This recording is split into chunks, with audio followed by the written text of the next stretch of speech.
Are you ready for a spicy question? Maybe. It's a little spicy. We'll see.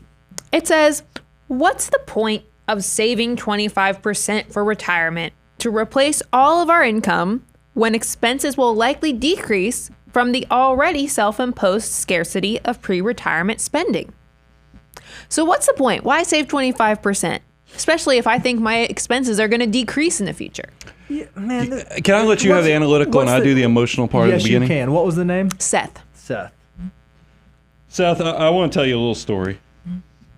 I thought I was going to retire at 50. No, yeah, not Will Smith. I thought I was going to retire at 50 years of age.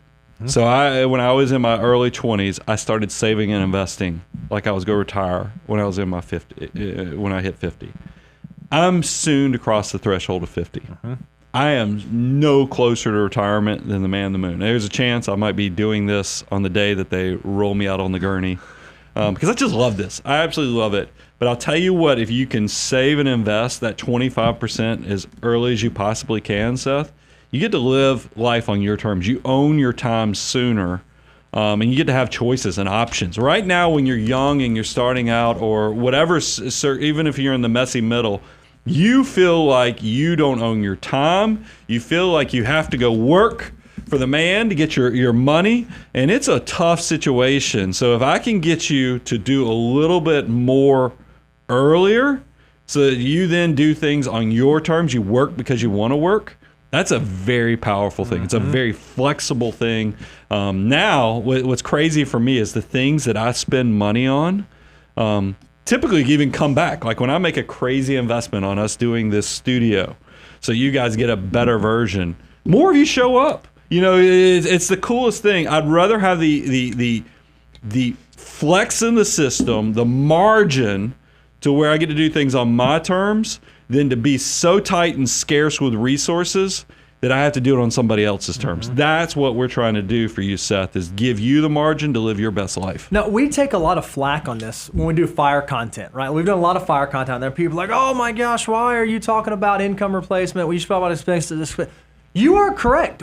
When it comes to retirement, when it comes to financial independence, expenses are the thing that matters, not percentage of pre-retirement income. Here's the real problem. For most people, they don't have an accurate view of what their expenses will be in retirement. So you know what the best metric of what your current lifestyle expenses are? The percentage of your income that you're out there spending. So it's just a really easy number for us to get our heads wrapped around to help us start moving towards the number. So the question is, all right, well, why do you guys save 25%? Well, it's fairly mathematical. Nate, can you pull up the thing? We have a resource that you can go check out at moneyguide.com/resources. It's called What Can 25% Do For You, right? And basically what it said is different ages. You don't have that one over there. I wasn't going to tell you. Basically what it shows is at different ages and stages, if you start saving 25%, how much of your pre-retirement income could you replace? Now, we've already said that pre-retirement income may not be the best metric. It's really more about the expenses that you're going to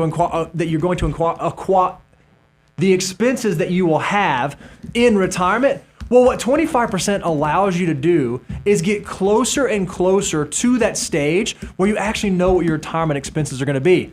Your mortgage is paid off. You know where you're going to live. Your kids are out of the house. You know what you do for fun. You know what kind of cars you drive. You know how much you like to travel. Well, saving 25% is going to be a great method to get you to whatever the number is needed to replace those expenses. If instead you say, well, I'm not going to save 25%. I'm super tight. I'm only going to save 10% of my income.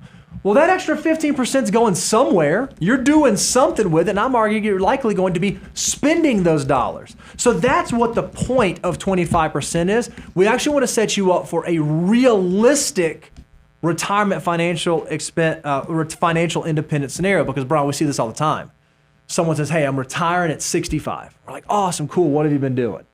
Oh, well, I've been putting money in my 401k, got about 200 grand in there. And we're like, okay, cool. Well, what are you going to do when you're retired? Oh, well, I got to get a beach house, and we're going to get a boat because I wanted to boat. And then I want to travel. You know, we kind of travel bugs, want to wander less. And we're like, hey, the things that you want and the things that you've done to prepare for what you want do not align. If you can figure out 25% early on in your financial journey, you have a much greater likelihood of being able to do all those things that you want to do in retirement when you actually figure out what your true retirement expenses are. Yeah, I mean, that's a whole show we could do, is that I think a lot of people don't understand. Yet you're right. Your expenses will go down post 80, 85 because you're just not as mobile. But it's not uncommon for retirees in the first few years to actually spend more money than they actually made right before retirement, because you are doing more traveling, you're playing a lot more golf, you're doing a lot of activities. Plus, you don't realize how much work keeps you from spending money. Keeps you from spending money. That's exactly right. When you no longer have work, you might be surprised, especially when you're in those super active years.